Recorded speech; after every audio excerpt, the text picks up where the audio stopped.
It shows how it's this. I mean, Rick Perry comes out and says it's the law, you must take Gardasil. And the whole media goes along with the lie saying it's the law, it's the law. I mean, their lies are getting bigger and bigger and bigger. And more, I think they're just exposing all the pedophilia to where we just hear it every day and get accustomed to it. They're really just flopping around in front of us. Well, that whole thing about getting used to it is very, very relevant. That is right. There are people now in these organizations that connect in with children and young people who are talking about the sexual rights of children. And another thing, you know, all this pat-down stuff in airports, it's getting people used to, and children getting used to the fact that this is normal for this to be done. It's all part of the preparation to push this on where they really want it to go. But the organs thing is another very relevant story because, you know, we had an infamous scandal at a Liverpool hospital called Alder Hey some years ago now, where they found that thousands of babies' organs, of babies who died at the hospital, are being kept and not, you know, and being retained. And you look at the blood banks, you know, the blood transfusion banks. There's another way that these people get blood. I mean, it will go into it now, but I mean, I go into my books. There's a reason why these people drink blood and actually need to. But it's massive, and what we're now beginning to see is the scale of it, because all that's been hidden now is starting to come out. I mean, I said 21 years ago, there is an energetic change coming, which is like a hand going into the cesspit and pulling it to the surface and saying, this is what's been going on. And I was talking about this 21 years ago, and it's happening. Not only is it affecting people in the sense that they're awakening to aspects and kind of views of themselves. Oh, the awakening is exploding. No one can deny it now. The point is, Alex, that the other thing, apart from the awakening, is it's pulling to the surface all this stuff that they've hidden all this time, that there is a very positive thing going on here. Look at the things that we know now that we didn't know a year ago. We didn't know 5 years ago. 20 years ago, we knew virtually nothing. And it's happening. And in some ways, yes, they let things out for a certain reason to themselves here and there. Yes, that does happen. But it's also this. There are so many leaks in the dike that the little boy in short trousers is running out of fingers, and therefore it's starting to come out. We're starting to get an understanding of the truly grotesque world that has been going on all around us while we were watching the game shows and the sport. I agree with you, but there's the universal law for every action. There's an equal and opposite reaction. The evil has now swollen to where the roaches aren't hiding behind the walls and coming out at night. They're running over you when you're sitting there on the couch. They're now telling you that they're the boss, and so that's finally getting people to wake up. What do you make of all over Europe, all over France, all over the United States, Canada, everywhere they're having radiation releases? AP is reporting, Nuke Agency reports unusual radiation in Europe. It's isotopes associated with fission or meltdown.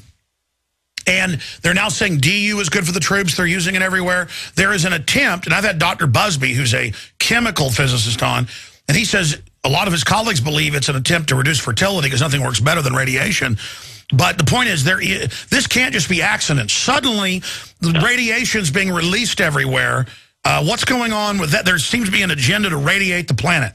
Well, that's an interesting point, because I've gone into this in some detail in my new book, Remember Who You Are, coming out in January.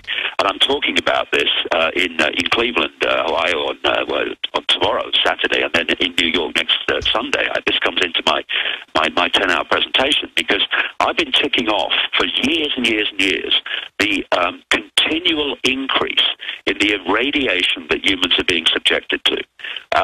Even radiation of food is being pushed up the so-called safe limit when it wasn't safe to start with. And, you know, this is why. I go into this in some detail in the new book particularly.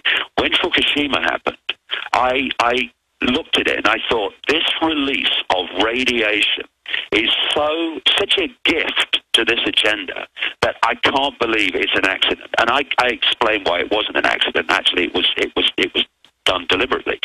And that's why virtually nothing's been done about it. It's pouring out now. Why? They want to change. And I mean, this is going far out for many people. But hey, let's go there and let's see what you think.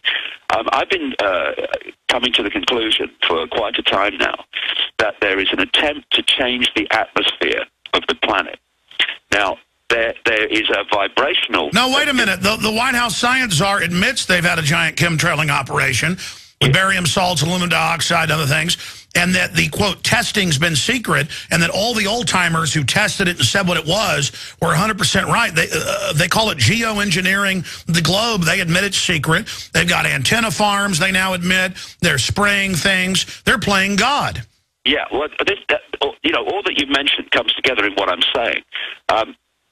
They want to change the atmosphere of the planet because these entities have a problem vibrationally because they're on a slightly different frequency, or some of them are actually in our frequency and live within the Earth and interact with the elite in these underground bases. But another problem they have, which they want to eradicate, is the atmosphere of our planet is not right for them. So they're changing it. And what they're doing also is that I mean, you've been talking about this for a long time. They want a dramatic reduction in the global population. And they want, what, 500 million, a billion people maybe to serve them. And they know that there will be a certain amount of humanity that will genetically mutate to be okay with a more irradiated atmosphere. And thus, they're the ones they'll want to keep as the slaves. And those that are taken out as a result, well, they want them taken out anyway. Well, David, that's actually what all the scientific magazines, they say nothing we do is unnatural. Any crossing of species. If we release more radiation, those that evolve will just live. When we merge you with machines, too bad. They're already selling that attitude, and now everywhere saying, we the elite are a separate species. I see it on magazines everywhere.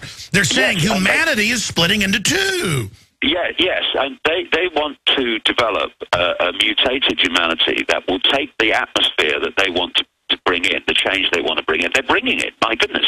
You know, HAARP's not just bouncing radio waves off the ionosphere, it's punching holes in it, therefore letting cosmic radiation in that shouldn't get in. It's worse than that. Did you know carbon dioxide is the lowest that it's ever been recorded, and that it's been hundreds of times higher before, just the last few 100,000 years, 14 times higher, and they're waging war against it, and they're reporting plants aren't getting the carbon dioxide they need, and its levels are dropping, what, from 0.390 to 0.0360. Again, it's like a science fiction movie. You couldn't.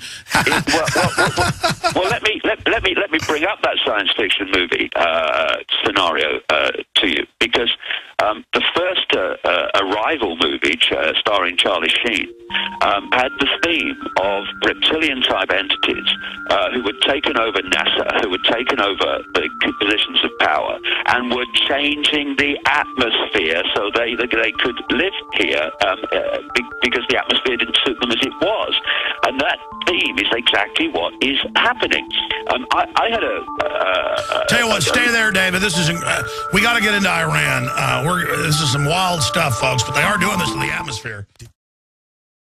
All right, David's going to be with us for 15 minutes to the next hour, then Bob Chapman on the incredible economic developments. Now, again, David has predicted with precision the euro, the collapse of that, the bringing in of a super union 20 years ago. I mean, so much of his regular analysis is so spot on. That's the dichotomy with people, because then he gets into all this other stuff. But when you look at it, they got a secret terraforming program, geoengineering. The elites are always into weird, bizarre stuff. Tony Blair flops around in the morning and is possessed by the spirit of the light. That's like BBC News. They've got weird power pyramids built all over the world. I mean, the elites are really into this stuff. They believe. I mean, how many rock and roll stars say they believe they're possessed by something? Whatever's going on, the elites do believe they're doing this, whether it's real or not. Now, David, you had some other points you wanted to make. We were just talking about the TSA. Then we'll get into Iran. Then we'll get into all the other issues and the economy and the euro and where you see that going. But you were bringing up the TSA, and and I was saying the point that they're training kids to be groped. That's been admitted. And child psychologists say this is terrible. B, being groped by strangers. B, they're getting killed themselves. But C, they are almost psychically, vampirically getting off on the groping. I've witnessed it. They like forcing it on you. Well, you see, just one very, very quick point, just to finish off the atmosphere thing. Obviously, Fukushima is a wonderful example of how you can change the atmosphere by exploding one of these things. And I came across a lady, an Oxford Don, called Dr. Kitty Little back in the 90s, who worked extensively in the British nuclear industry at a high level. And she told me back in the 90s that the House of Rothschild, the Rothschilds were the ones that brought in nuclear power and ensured that it became used to the extent that it is. And so they've created these nuclear bombs, in effect, all over the world, ready to go off whenever they choose. So it is all systematic, this radiation thing.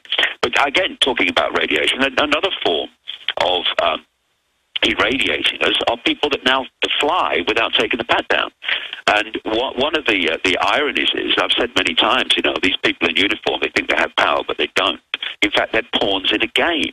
I mean, the TSA people are just the civilian, well, almost civilian, it's more military, but almost the civilian version of Kissinger, talking about troops being dumb, stupid animals to be used in U.S. foreign policy. Because while they think they have power and they're enforcing themselves upon people, they're going down like ninepins. I've got into this in the new book with cancers, leukemias, and strokes. Boston Logan, for instance, one of the 9/11 airports, is a real cluster for it.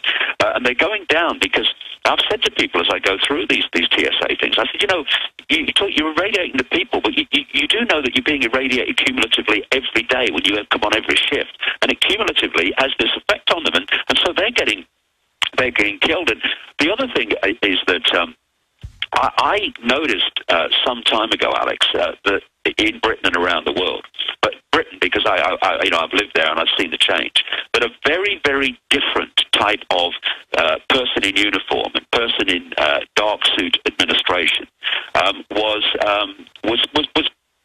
being employed, and the nature of the police, the personality of the police, of airport security, of government administration, was changing.